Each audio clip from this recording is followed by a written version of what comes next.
Hello friends, स्वागत आहे तुमचं जीटी इंजिनिअरिंग अकॅडमी या युट्यूब चॅनलवर. मी गोकुल टेकाळे आणि आज आपण डी बाटू युनिव्हर्सिटी इंजिनिअरिंग मॅथमॅटिक्स 3 लास्ट पेपरचं सोल्युशन प्रोव्हाइड करणार आहोत. ऑलरेडी 3 युनिटचा एक व्हिडिओ बनवलेला आहे, तो तुम्ही पाहू शकता. युनिट नंबर 3 आणि 4 फोरियर सिरीज आणि लिनियर डिफरन्शियल इक्वेशन, त्या partial differential equation and application, त्याचा एक 2 क्वेश्चन रिमेनिंग होते, तो आपण आज घेणार आहोत. आणि सगळ्यात इम्पॉर्टंट गोष्ट की या व्हिडिओला तुमच्या अनऑफिशियल डिव्हिजन ग्रुपमध्ये नक्की शेअर करा, जेणेकरून मॅक्सिमम विद्यार्थ्यांचा बेनिफिट होईल. आणि व्हिडिओला एक जबरदस्त कमेंट आणि लाईक तर तुम्ही नक्कीच करणार असणार आहात. सो सगळ्यात महत्वाचं की इंजिनिअरिंग मॅथमॅटिक्स 3 चा एक्झाम ओरिएंटेड एक कोर्स बनवलेला आहे मी जीटी इंजिनिअरिंग अकॅडमी या ऍप्लिकेशनवर. आणि त्याची जी प्राइस आहे ती ओनली एक्झाम 2-3 दिवसावर आहे, त्यासाठी 499 रुपीज असणार आहे. त्यामध्ये सर्व तुम्हाला रेकॉर्डेड लेक्चर्स भेटणार आहेत, सॉल्व पेपर भेटणार आहेत आणि त्यातूनच सर्व क्वेश्चन तुम्हाला एक्झामला येणार आहेत. त्याचे नोट्स पण आहेत, तर तुम्ही नक्की तो कोर्स चेकआउट करा जर तुमची रिक्वायरमेंट असेल. जर तुम्ही अजून अभ्यास स्टार्ट नसेल केला आणि तुम्हाला वाटतंय की 3 दिवसात तुम्हाला क्लिअर करायचा आहे, क्लिअर तुम्ही करू शकता कसं आपण, बट स्कोअर करायचा आहे तर डेफिनेटली तुम्ही त्या कोर्स थ्रू करू शकता. सो आता आपण व्हिडिओला स्टार्ट करूयात. चला, तर युनिट नंबर ऑलरेडी हे आपण बघितलं होतं आणि एक माझ्याकडनं मिस्टेक झाली. क्वेश्चन नंबर 1 MCQ मध्ये मी आन्सर बरोबर काढलं होतं 2as upon a² - a², but मी चुकून c ला कनेक्ट केलं होतं, त्याचा आन्सर a आहे. बऱ्याच स्टुडंटनी कमेंट पण केली होती, तर तुम्ही ते करेक्ट करा मागच्या व्हिडिओमधून. म्हणजे आन्सर तेच आहे, फक्त मी चुकीचं मार्क केलं होतं. सो आपला चालला होता क्वेश्चन नंबर 4 म्हणजे युनिट नंबर 3 फोरियर सिरीज. आता फोरियर सिरीज हा जो युनिट आहे थोडासा डिफिकल्ट आहे. जर तुम्हाला डेरिव्हेशन इंटिग्रेशन जास्त येत नसेल, थोडंसं तुम्हाला डिफिकल्ट वाटू शकतो. हा लास्टला केला तरी पण चालेल. हा त्यामध्ये काय दिले बघा, find the Fourier transform f of x is equal to 1, mod of x is less than 1 and is equal to 0, mod of x is greater than 1, hence evaluate 0 to infinity sin x by x. तर हा total फोरियरचा question आहे, sine cosine नाही, only Fourier आहे यार. So f of s is equal to minus infinity to infinity f of x e to the power I s x dx. हा झाला तुमचा normal formula. काही बुक मध्ये s च्या ऐवजी लॅम्बडा पण दिला असेल तरी पण सेमच येते, काही प्रॉब्लेम नाही. s ला लॅम्बडा सेमच आहे. सो लिमिट आहे आपला -1 to -1 f of x ची व्हॅल्यू आहे 1 e to the power I s x dx. Next त्याचं इंटिग्रेशन केलं आपण, e to the power I x चं सेम राहतो आणि डिवाइडला काय करायचं आपल्याला, डेरिव्हेटिव्ह करायचा पॉवरचा. सो आय एस एक्स चा derivative with respect to x काय येणार, एक्स चा 1 येईल आणि आय एस कॉन्स्टंट राहणार. तर अप्पर लिमिट पुट करा मायनस लोअर लिमिट पुट करा. E to the power i s minus e to the denominator same आहे, एकदाच लिहिला. आणि ही जी पूर्ण टर्म आहे त्याचा आन्सर आहे 2 sin s upon s, 2 sin s upon s. आता इनवर्स फोरियर ट्रान्सफॉर्मचा फॉर्म्युला यूज करा, f of x is equal to 1/2 minus infinity to infinity f of s e to the power minus I x s ds. So यामध्ये value put करा, f of s ची value म्हणजे ही 2 sin s upon s. आता minus infinity to infinity आहे, त्याला आपण 0 to infinity करून 2 ने मल्टिप्लाय करू शकतो. मायनस इन्फिनिटी टू इन्फिनिटी असेल तर याला आपण कसं करू शकतो, 2 into 0 to infinity असं आपण कन्वर्ट करू शकतो. ठीक आहे, तर मग इथे 2 जर अप्लाय केला आपण, 2 जर मल्टिप्लाय केला तर 2 कॅन्सल होणार. अच्छा, तसं करायची गरज नाही पडली. इथे काय केलं तसं बी करू शकतो, इथे डायरेक्टली हा 2 कॅन्सल केलेला आहे, बाकी ऍज इट इज ठेवलंय.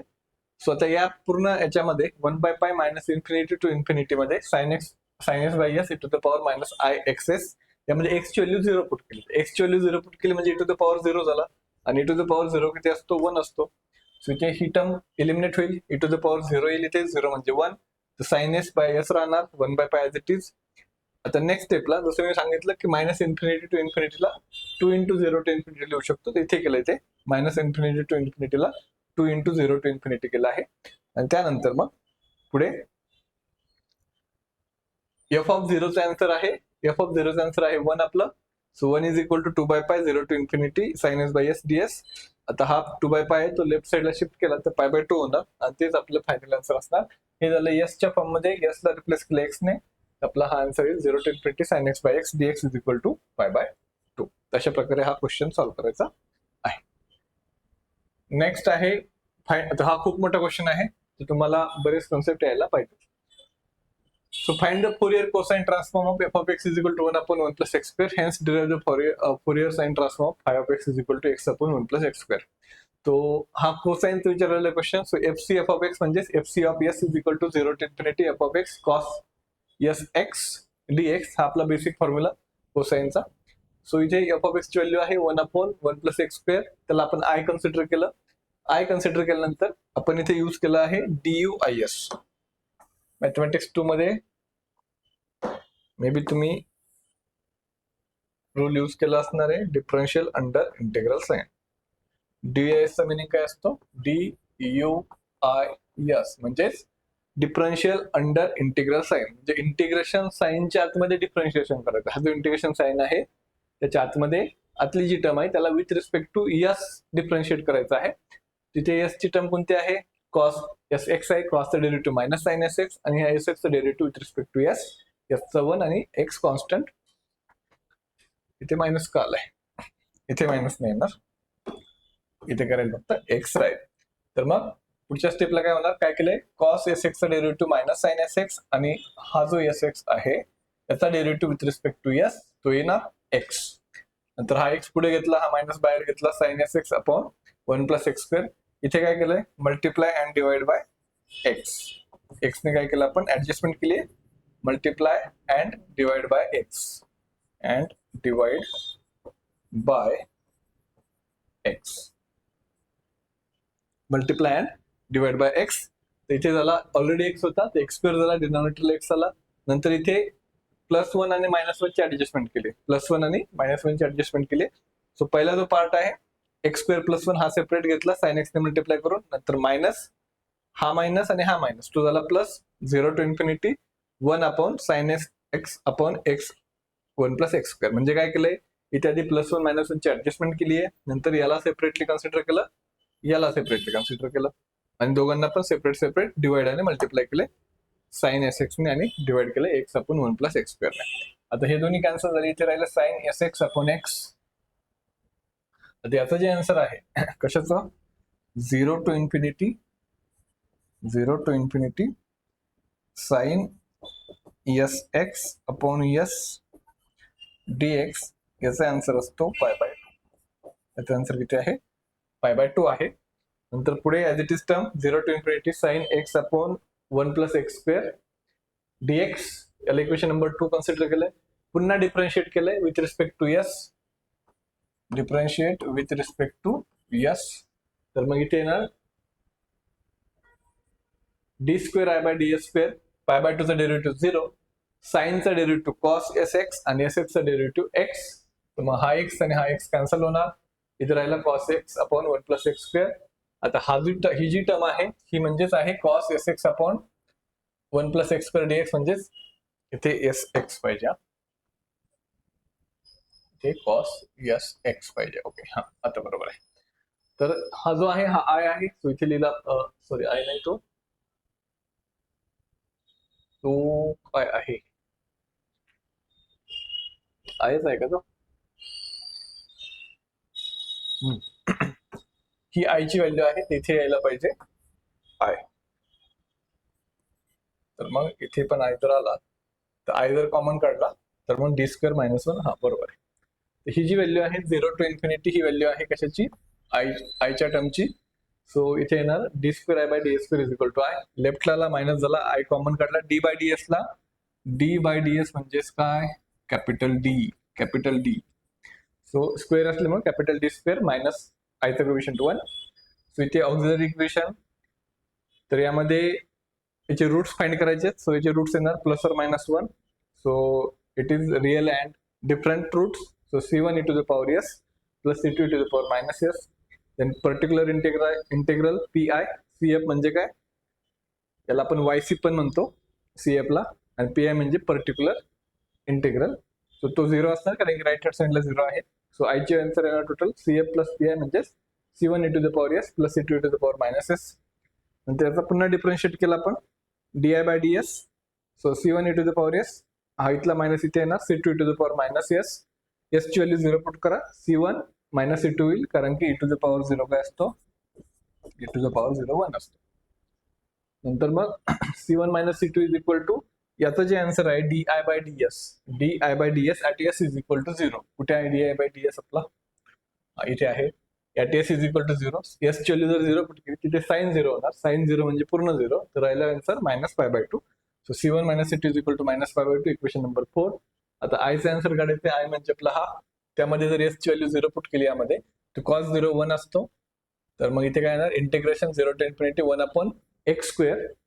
1/x² dx येणार. याचं इंटिग्रेशन असतो tan इनवर्स x. आपलं upper limit lower limit put करा, त्याचा आन्सर येईल π/2. त्यानंतर पुढे π/2 पुट केल्यानंतर पुढे काय आलेलं आहे?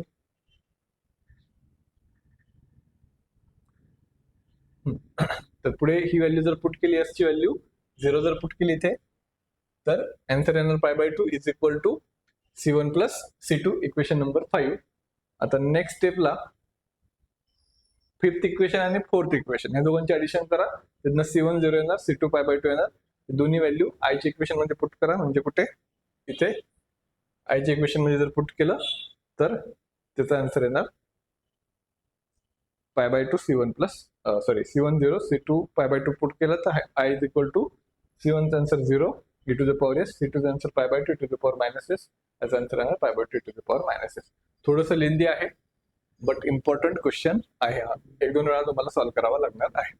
हा जो इक्वेशन घेतला हा आपण इथनं घेतलेला आहे फ्रॉम इक्वेशन 2. लिहितो फ्रॉम इक्वेशन 3. From equation 3.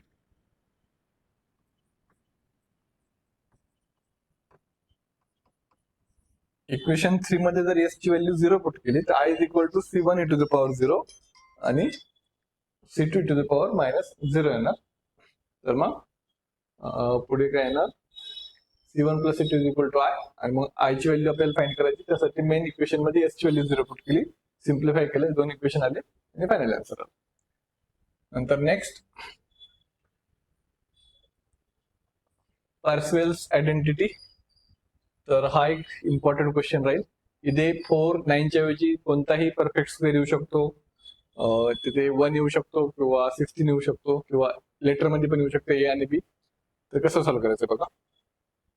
पहिला जो पार्ट आहे f of x is equal to x upon हा जो टी स्क्वेअर आहे ना त्याला स्प्लिट करायचं t इंटू टी, म्हणजे त्याला आपण x च्या फॉर्म मध्ये लिहितो आधी. x upon x square plus 4 हा जो आहे 4 प्लस टी स्क्वेअर, टी ला रिप्लेस केल्या कशाने? x. टी स्क्वेअर म्हणजे काय? x into x. या दोघांची मल्टिप्लिकेशन केली तर पुन्हा हेच भेटणार आहे. So x upon x square plus 4 and x upon x square plus 9 इथले जे टर्म आहेत त्याच घेतल्यात. नंतर fs of s is equal to fs x of x square plus 4. त्याचा आन्सर काय आहे? π/2 e to the power minus 2s. π/2 compulsory असणार आहे. आता x स्क्वेअर प्लस 4 जो आहे इथे 4 आहे म्हणून इथे आला मायनस 2s. आता इथे 9 आहे, तिथे काय येणार? Minus 3s. इथे जर 16 असतं तर मायनस 4s आलं असतं. π/2 to the power minus 4s. So असं तुम्हाला लक्षात ठेवायचं. जर आपल्याला आयडेंटिटी यूज करायची Fourier sine transform 2/π 0 to infinity fs of s gs of s ds is equal to 0 to infinity f of x g of x dx. तर right hand साइडचे as it is f of x g of x ची value put करायची. Left hand साइडला fs of s म्हणजे π/2 e to the power minus 2s तो लिहिला मी इथे. नंतर π/2 e to the power minus 3s तो लिहिला मी इथे. π/2 हे π/2 आणि हे 2/π आणि हा π/2 कॅन्सल होणार. 2 कॅन्सल, π कॅन्सल. एक राहिला π/2 त्याला बाहेर घेतलं. e to the power minus 2s आणि e to the power minus 3s. e to the power minus 2s into e to the power minus 3s. तर काय होणार? हा बेस सेम आहे, पॉवरची ऍडिशन करा. -2 -3 तो होतो -5. इथे आला e to the power minus 5s ds. याचं इंटिग्रेशन करा. e to the power minus 5s by s चा कोएफिशियंट दॅट इज -5 येणार. Upper limit lower limit put करा, सिम्प्लिफाय करा, डायरेक्टली आन्सर भेटणार π/2 इंटू 1/5 म्हणजे π/10. आणि इथे x ला पुन्हा रिप्लेस केलं मी t ने, तर मग इथे x च्या ऐवजी t लिहा. तुमचं झालं आन्सर. सिंपल. याच्यामध्ये 3-4 प्रॉपर्टीज आहेत, त्या जर तुम्ही पाठ केल्या तर जर तुम्हाला माहिती असतील 5-6 क्वेश्चन आहेत तेच रिपीट होत आहेत. सो हा इम्पॉर्टंट आणि इझी टॉपिक आहे. नेक्स्ट आहे हा युनिट सगळ्यात आधी करा. सगळ्यात आधी म्हणजे फोरियर लास्टला करा. हा खूप सोपा आहे. Partial differential equation by eliminating the arbitrary function. तर आर्बिट्ररी फंक्शन आपल्याला एलिमिनेट करायचं आहे. सो झेड चे इक्वेशन दिले x plus Y plus F of x Y. Differentiate Z partially with respect to X. So डॅबा झेड बाय डॅबा X is equal to एक्सचा derivative 1, वायचा 0, एफ ऑफ एक्स वायचा F dash of x Y आणि ह्या ब्रॅकेटचा derivative म्हणजे X वायचा derivative with respect to x, एक्सचा 1, वाय कॉन्स्टंट. हा लेफ्ट साइडला घ्या, मायनस होईल. डॅबा झेड बाय डॅबा एक्स म्हणजे पी असतो, डॅबा झेड बाय डॅबा वाय म्हणजे क्यू असतो. So P minus 1 F dash of x Y into Y, equation number 1. Similarly with respect to Y करा, एक्सचा 0 येईल, वायचा 1 येईल, एफ ऑफ एक्स वायचा F dash of x Y into X येणार. हा 1 लेफ्टला घ्या, मायनस होईल, डॅबा झेड बाय डॅबा वाय क्यू असणार. इक्वेशन नंबर 2 भेटणार, इक्वेशन 1 डिवाइड बाय 2 करा, p minus 1 upon q minus 1 is equal to f dash of x y y, f dash of x y x, हे एफ डॅश कॅन्सल होणार. Cross multiplication करा, x into p minus y is equal to y into q minus 1, x ने multiply करा. Next स्टेपला काय करायचं आता, y q ची व्हॅल्यू लेफ्टला घ्या, एक्स ची व्हॅल्यू राईटला घ्या. So x p minus y q होईल आणि मायनस एक्स राईटला गेलं प्लस होईल, x minus y which is partial differential equation of first order. आता एकदा विथ रिस्पेक्ट एक्स करायचं, एकदा विथ रिस्पेक्ट वाय करायचंय, डिवाइड करायचे आणि सिम्प्लिफाय करायचे. नंतर next p tan x plus q tan y is equal to tan z. Most important question हा रिपीट होऊ शकतो. सो तुम्हाला फॉर्म्युला लक्षात ठेवायचं, p p plus q q is equal to r. Capital P small p, capital Q small q is equal to r. R म्हणजे काय, right hand साइडचा. Capital P म्हणजे काय येणार, टॅन एक्स येणार. कॅपिटल क्यू म्हणजे काय येणार, टॅन वाय येणार. आर म्हणजे टॅन झेड येणार. So auxiliary equation dx upon पी, dy अपॉन क्यू, dz अपॉन आर. सो याच्यामध्ये व्हॅल्यू पुट करा पी क्यू आरच्या. नंतर पहिले दोन टर्म घ्या, dx upon tan x, dy upon tan y. Cross multiplication करा, क्रॉस नाही, 1 बाय टॅन म्हणजे काय असतो, कॉट असतो. इथे आपल्याला माहित पाहिजे 1 बाय टॅन काय असतो, 1 बाय टॅन थिटा म्हणजे कॉट थिटा. इथे काय आहे, 1 बाय टॅन एक्स आहे, कॉट एक्स झाला, 1 by tan Y cot Y झाला. IBS integrating both side, cot एक्सचा इंटिग्रेशन असतो log of sine X, cot वायचा येणार लॉग ऑफ साइन वाय आणि इंटिग्रेशन कॉन्स्टंट सी असतो. बट इथे दोन टर्म लॉग झाल्या तर मी कॉन्स्टंट पण लॉग ऑफ C1 घेतो. लेफ्ट साइडला घेतला मायनस झाला, लॉगरिथमची प्रॉपर्टी यूज केली, log A minus log B म्हणजे लॉग ए बाय बी असतो. So log sine X by sine Y होईल, log log cancel, C1 answer असंच. सिमिलरली dy आणि dz ला इक्वेट करा, इंटिग्रेटिंग बोथ साइड करा, सिम्प्लिफाय करा, C2 आन्सर भेटेल. आणि लास्ट स्टेप लिहा, function of phi of C1, C2 त्याच्यामध्ये व्हॅल्यू पुट करा, संपला आन्सर. एवढंच आहे. मी तुम्हाला सायमल्टेनियसली दोन दोन इक्वेशन करून सॉल्व्ह करायचं आहे. Next, use the method of separation of variables to solve the equation डबा स्क्वेअर u upon डबा x square minus twice of डबा u by डबा x plus डबा u by डबा y. ओके, सो हे आपलं इक्वेशन आहे.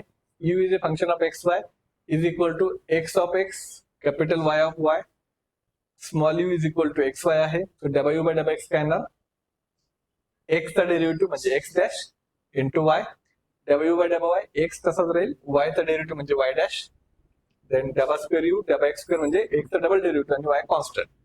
ते सर्व व्हॅल्यू मेन इक्वेशन मध्ये पुट करा, आपल्याला असं ऑक्झिलरी इक्वेशन भेटेल, क्वाड्रॅटिक इक्वेशन भेटेल. X double dot y minus 2x dot x dash Y plus x Y dash. काय केलं आपण इथे, डबा स्क्वेअर यू बाय डबा एक्स स्क्वेअरची ऐवजी ही व्हॅल्यू पुट केली आहे, x double dash into Y. Similarly इथे 2 ॲज इट इज, डबा यू बाय डबा एक्स म्हणजे एक्स डॅश वाय आणि डबा यू बाय डबा वाय म्हणजे एक्स वाय डॅश. त्याला सिम्प्लिफाय करा.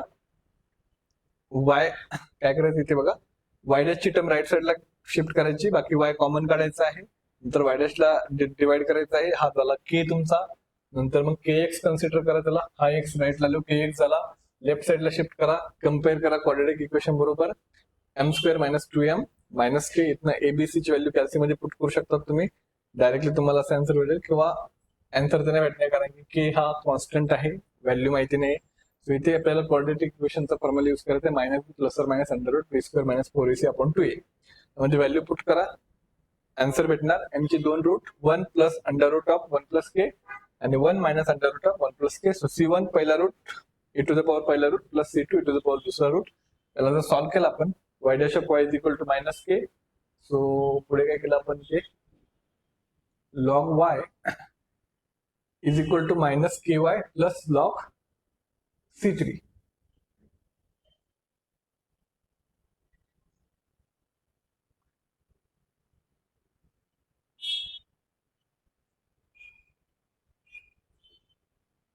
Okay, so y dash of y is equal to k. So log y is equal to minus k y is plus log C3.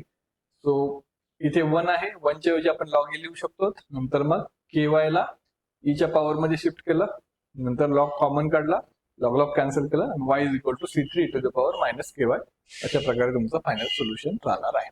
So पूर्ण paper आपण solve केलेला आहे, unit number 1 to unit number 5 with MCQ. So I hope की ह्या व्हिडिओचा तुम्हाला नक्कीच benefit होईल. मित्रांसोबत शेअर करा, चॅनलवर नवीन असताल तर चॅनल नक्की सबस्क्राईब करा आणि बाकी आपण भेटूयात नेक्स्ट व्हिडिओमध्ये. All the best.